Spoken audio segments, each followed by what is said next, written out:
E no programa de hoje estaremos entrevistando Kátia Regina e Mônica Pereira.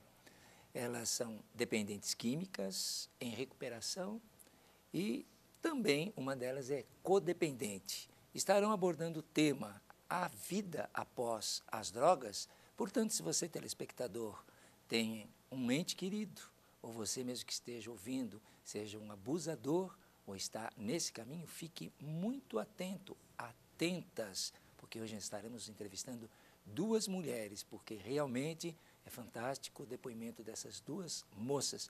Mas antes de ouvi-las, nós vamos com aquela palavra amiga do pastor Getúlio. Voltamos já.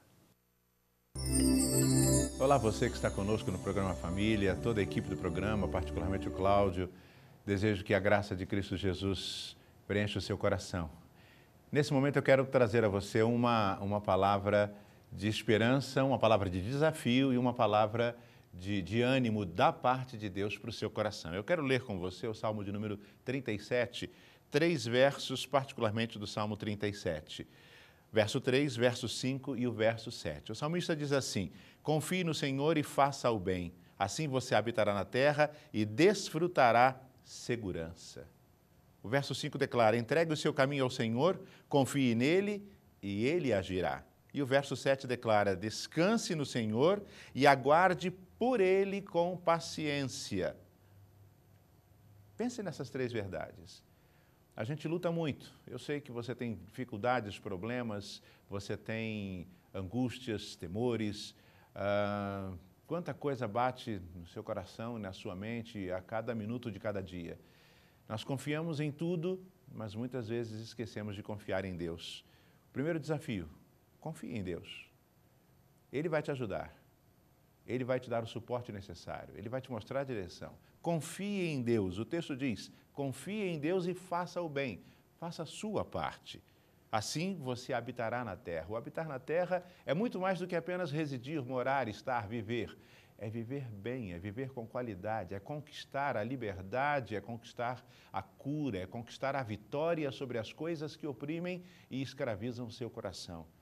Além de confiar, você precisa entregar. Não basta confiar. Você precisa entregar nas mãos dele qualquer que seja a situação que você esteja vivendo. Entregue o seu caminho ao Senhor. E há uma garantia aqui no verso de número 5. O texto diz: confie nele e ele agirá. Ele nunca falha. Ele nunca esquece. Ele nunca chega atrasado. E o salmista no verso de número 7 declara: descanse no Senhor. Há uma sequência lógica. Confie, entregue e descanse.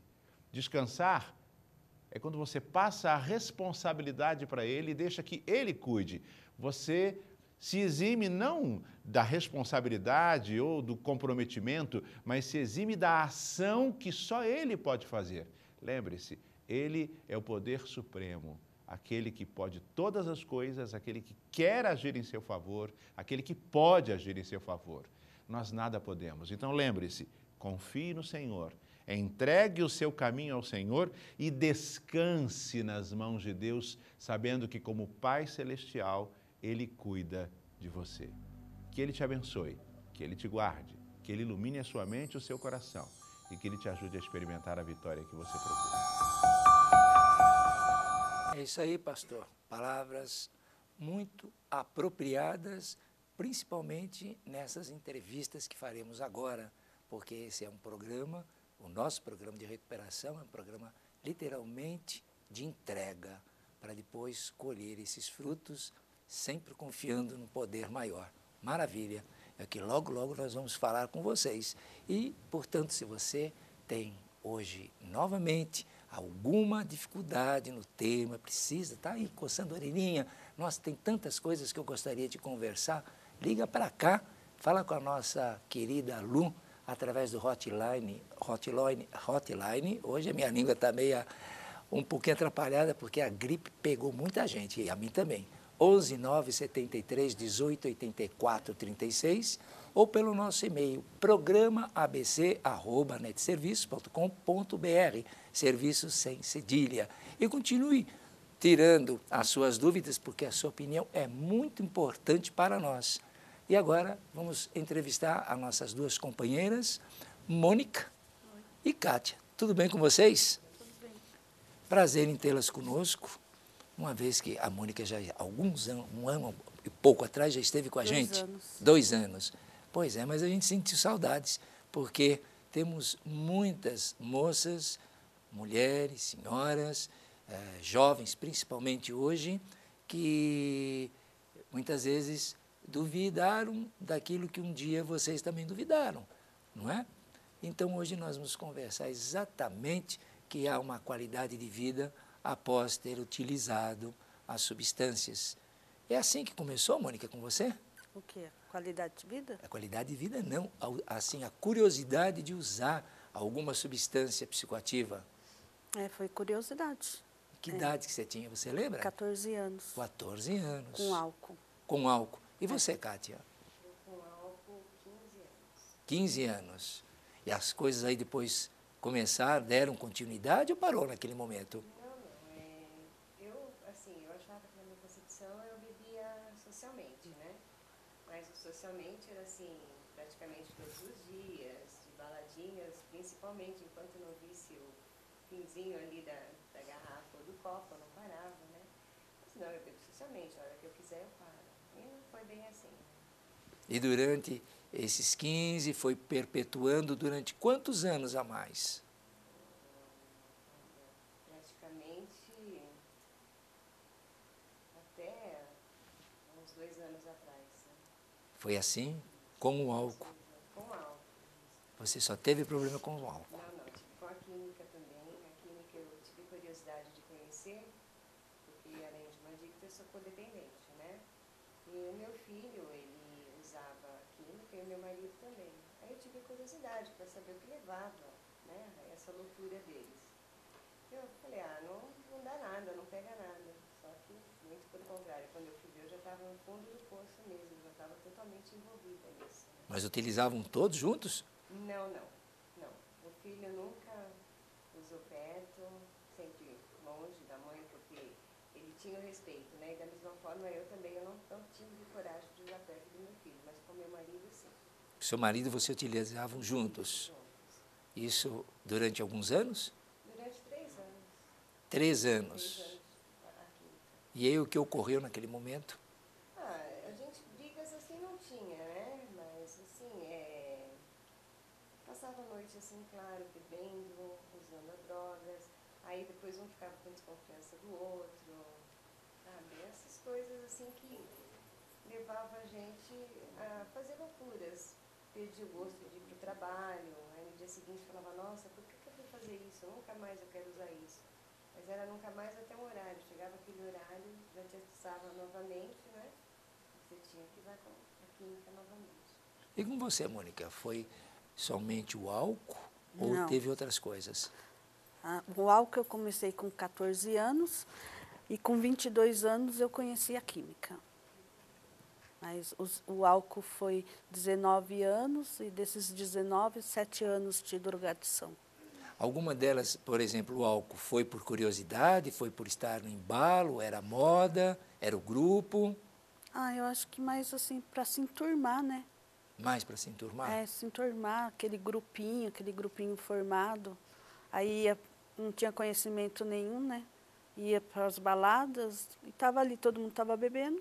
Então, Mas você ficava assim um pouquinho chapada, vamos falar mais na gíria? Olha, no começo, sim, né? Mas depois, quando eu conheci a cocaína, a química, aí intercalava, né? Eu bebia e usava a química que fazia, assim, não fazia cair, como se diz, né? O efeito. O efeito do álcool, deixava você muito louca, alcoólica. Então, aí eu usava, mas foi isso mesmo.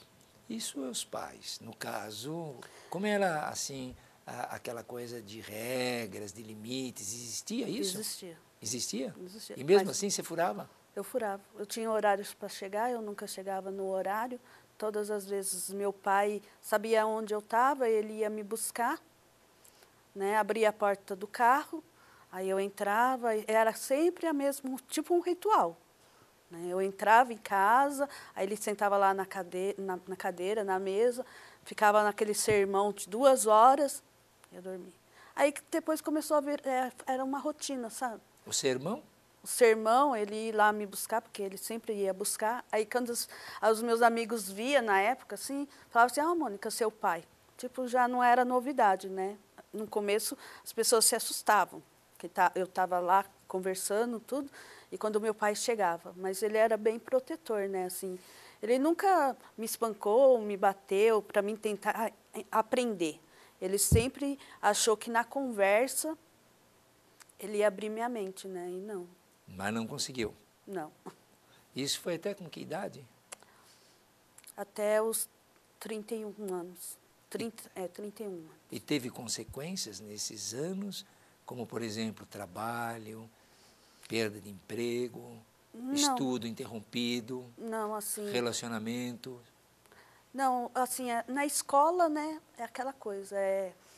Eu acabei passando meio aqui empurrada, terminei, mas também não prestei nenhuma faculdade. Emprego, eu trabalhei muito tempo com meu pai, no primeiro serviço, né, que eu até fazia caixa 2, que ele tinha uma lanchonete. E depois eu fui para um outro serviço, que era bebidas destilados, né, propício já para a minha ativa.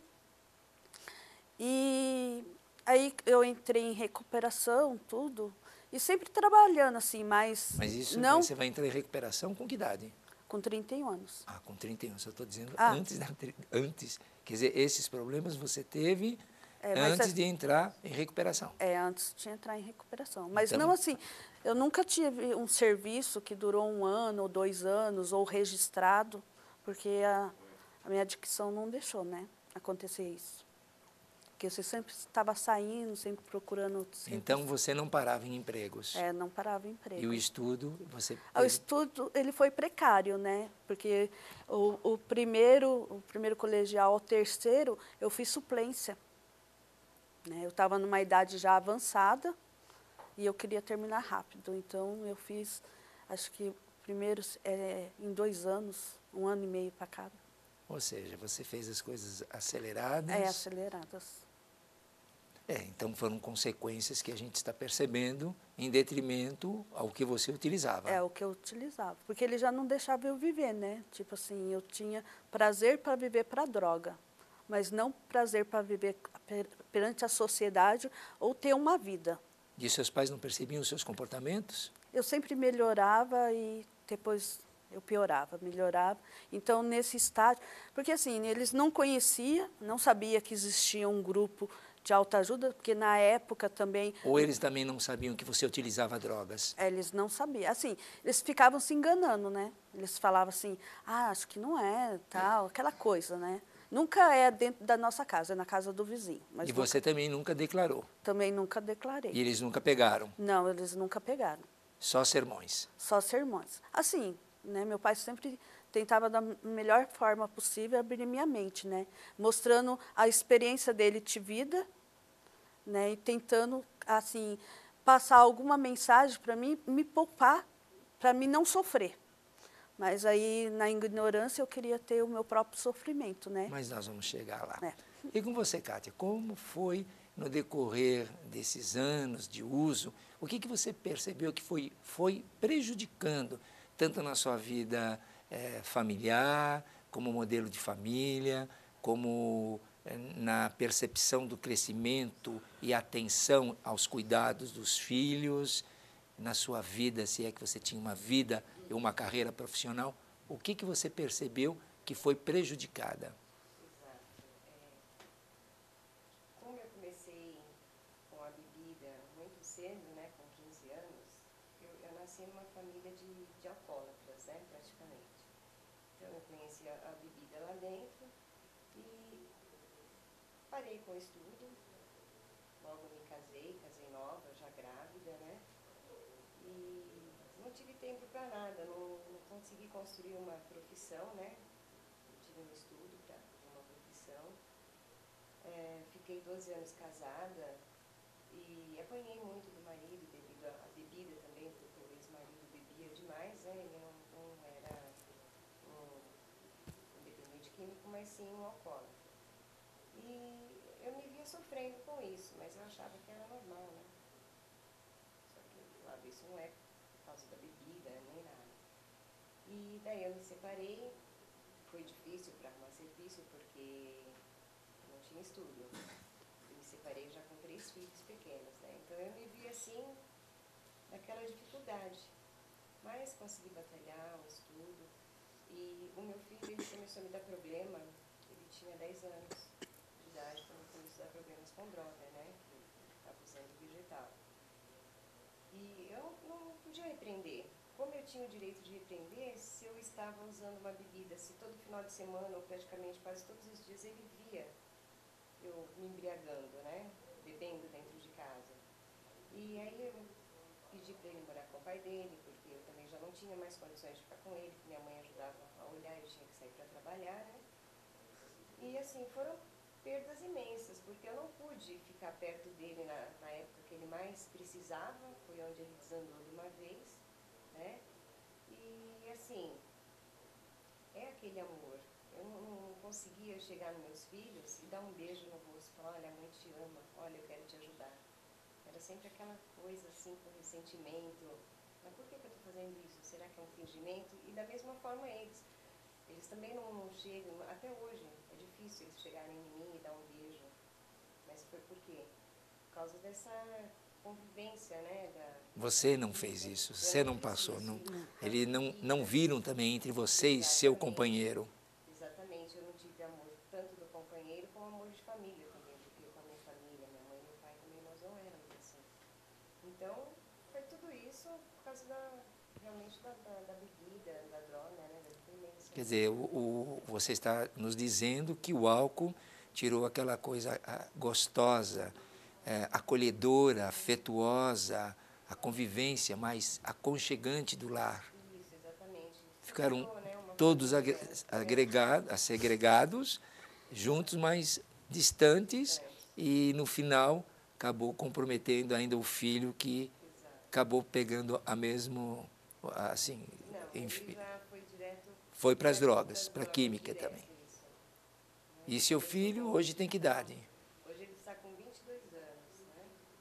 E ele já foi internado, né, por 2 vezes na instituição. Ficou limpo, por 11 meses teve uma recaída agora, mas ficou mais um mês na chácara, né? Saiu e está bem, está construindo a vida dele. Vai se casar agora, né? Mas tudo isso graças ao programa, uma recuperação. Então vamos falar, em que momento você conheceu um programa? Como foi apresentado? Se é que você também durante a sua vida você pensou em fazer um tratamento ou procurou outros locais de tratamentos? Exatamente, assim, eu teve uma época da minha vida que eu comecei a andar em depressão, né? Aí eu passei com um psicólogo, ele falou, olha, vou te passar um remédio para depressão e você vai melhorando. Só que não era depressão, já era alguma coisa assim, estava por dentro, modificando, né? Mas aí eu olhei assim a receita do remédio e falei assim, mas comecei a tomar esse remédio por depressão, não vou poder mais beber. Aí eu parei com aquilo, o remédio. Falei, não, isso é coisa da minha cabeça. Aí quando eu vim a conhecer esse meu marido agora, atual, né? Nós começamos a usar a química juntos, tudo, só que aí ele foi para o fundo do poço mesmo, né? Ele pôs o pé na jaca como nós... Conhecemos o termo. Isso, dentro da sala. E daí um vizinho meu, né, comentou que conhecia um dos participantes, né, dos diretores da instituição e me levou até lá. Aí fui, passei numa consulta com o senhor, né, com o meu marido, e ele começou a frequentar as reuniões. E eu comecei a frequentar as reuniões como codependente, porque eu não admitia que eu era uma adicta. Só ele que era um adicto para mim, eu não, porque eu tinha o controle de tudo, né? E aí eu passei a pegar as reuniões da família por coisa de um mês, mais ou menos. Mas eu vi que ali não era o meu lugar, porque era assim, para estar ajudando meu filho e meu marido. Mas eu também tinha uma doença, eu precisava estar com meus iguais, para mim também ter controle sobre mim, né? Foi quando realmente eu admiti que eu era impotente perante as drogas e a bebida, né? E me entreguei a uma recuperação. E estou até hoje. Isso faz quanto tempo? Fazem 2 anos e 7 meses. 2 anos e 7 meses Exato. você passou. Nós conversamos, é verdade, com Exato. o casal. Isso. E a partir de então você fez parte do grupo de familiar Isto. e também da sala Da de sala. adictos. Isto. E aí deu certo? Para mim deu porque eu não quero mais isso para minha vida, né? E a Abriu gente sua mente? abriu minha mente, lógico, porque hoje eu tenho que ser um espelho para o meu filho e para o meu marido.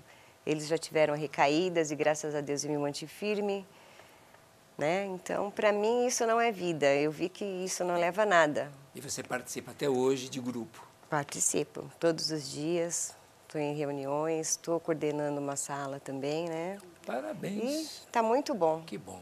E você, Mônica, a partir de que momento que entrou o grupo, o tratamento, como foi apresentado a ti? Você já havia procurado algum outro tipo de tratamento? Não. Ou chegaram, te apresentaram, ou a família impôs? Não, ninguém impôs. A minha mãe começou a frequentar dia 13 de janeiro de 2006.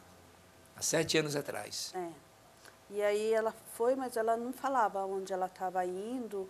Eu só, assim, só o horário, né? Saía antes das 7, às 7, e voltava depois das 10. Aí no dia do meu aniversário eu fiquei curiosa, porque eu não quis passar o aniversário sozinha.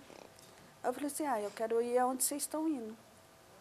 Aí eu fui. No dia do seu aniversário? É. Aí cheguei lá, tinha um cara lá falando, na sala de adicto, né?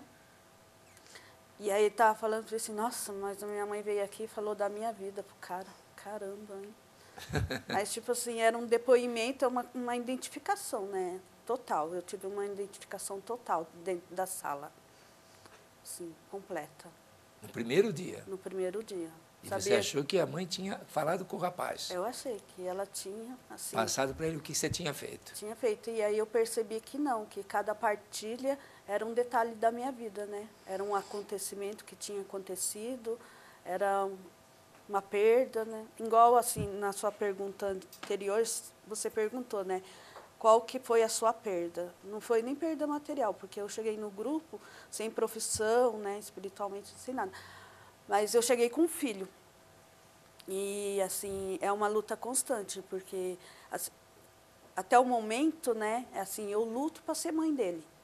Porque foi a minha maior perda, né? Hoje ele tem 20 anos, ele chegou com 12 anos, mas, assim, a ausência que eu... Na ativa, a ausência que eu tive na vida dele marcou muito. Então, praticamente, quem são os pais Meu pai são e os minha mãe. avós. É. Passaram a ser, na realidade, os pais dele. Onde ele tem mais respeito, onde ele considera mais. Assim, não que ele não goste de mim, ele gosta, mas aquele respeito como mãe ele não tem. Porque, no final de tudo, a gente foi criado como irmãos. Né? Eu sempre ausente da vida dele, né? Não presente ali. E, assim, as responsabilidades, a drogadição me tirou as responsabilidades que eu deveria ter tido como mãe. Ou qualquer outro tipo de responsabilidade perante a sociedade. Ou, né? Seus pais não te cobravam uma presença mais marcante, mais ativa? Cobravam, mas nunca estava ali, né? Não estavam. Aí eu não estava ali também, assim, eu também não ouvia muito. Não ouvia. Às vezes eu parava e só fazia de conta que estava ouvindo, né? Para eles pararem de falar. Assim, mais uma fuga, né? Porque sempre aquela fuga. Não tinha um momento certo para usar a droga. Mas qualquer momento, qualquer cobrança, qualquer agitação que tinha dentro da minha casa, eu estava ali, né? Presente, só presente, né? Não participativa. Mas eles já estavam realmente preocupados, tanto é que eles chegaram antes de você no grupo. É, antes de mim no grupo. E aí, naquele primeiro dia, qual foi a sensação que você se deparou com a sala, com um depoimento de um jovem no qual você se identificou? Como é que você se sentiu quando saiu da sala? Ou mesmo durante? É porque, assim, quando você chega na sala, né, tem o pessoal que faz as partilhas, mas na segunda parte você tem uma apresentação que você faz, né? Eu nem conseguia falar, porque, assim, eu fiquei meses, acho que anos, chorando ainda. Você continuou chorando? Chorando, assim, sem... Né? Mas você chorava por quê? pelo que a droga tinha me tirado, né? Mas você ficou feliz ao ouvir o Não, depoimento? eu fiquei feliz. E as partilhas, porque você disse que em cada um você se enxergava, eu me enxergava o que a droga havia feito. A droga tinha feito. E- Mas eu percebi que eu perdi muito tempo da minha vida, né? Por uma coisa tão insignificativa, uma coisa que não deixou eu estudar, a droga não deixou eu estudar, a droga não deixou eu fazer parte dos álbuns de fotografia da minha família, não deixou eu ser participativa, não deixou eu ser mãe. E aquela fantasia, aquela ilusão que eu tinha que lá fora, os amigos lá fora, a balada, a droga, socialmente, eu tenho que me integrar socialmente. Mas a questão não era essa, a integração é familiar, a integração é com uma responsabilidade, com uma disciplina. Então, eu fiquei muito tempo presa naquela ilusão. Uma ilusão que, tipo, me tirou tudo. E que hoje eu estou com 7 anos em recuperação, 7 anos e 7 meses, mas é agora que eu estou vivendo, agora que eu estou tendo qualidade de vida. Agora que eu estou aprendendo a gostar das coisas. São sentimentos, são emoções que hoje faz realmente parte da minha vida, que antes... Você não as tinha. Eu não tinha, principalmente os sentimentos. Você chorou também, Kátia? Não. Não chorou? Não. Nem de alegria, ela chorou de tristeza que Não, perdeu. não. Eu não chorei, não, mas eu agradeci muito. Agradeci muito por ter conhecido a sala, por ter me identificado com muitas pessoas ali dentro, né? Porque, assim, para a mulher é muito difícil admitir que é uma adicta, uma alcoólatra, uma dependente química, né? É muito difícil para a mulher chegar e admitir. E, graças a Deus, eu fiquei contente, porque eu consegui admitir, consegui enxergar que eu perdi, né? Então, por isso que eu agradeci muito. Não chorei, não gritei, não esperneei, mas agradeci o bastante. Isso até os dias de hoje. Até os dias de hoje, eu agradeço. E Chorei só quando meu filho teve uma recaída, porque eu acho que a dor é maior do que se eu tivesse recaído, né? Mas com o pessoal da sala, o pessoal do grupo, a gente tem força para estar ultrapassando tudo isso, né?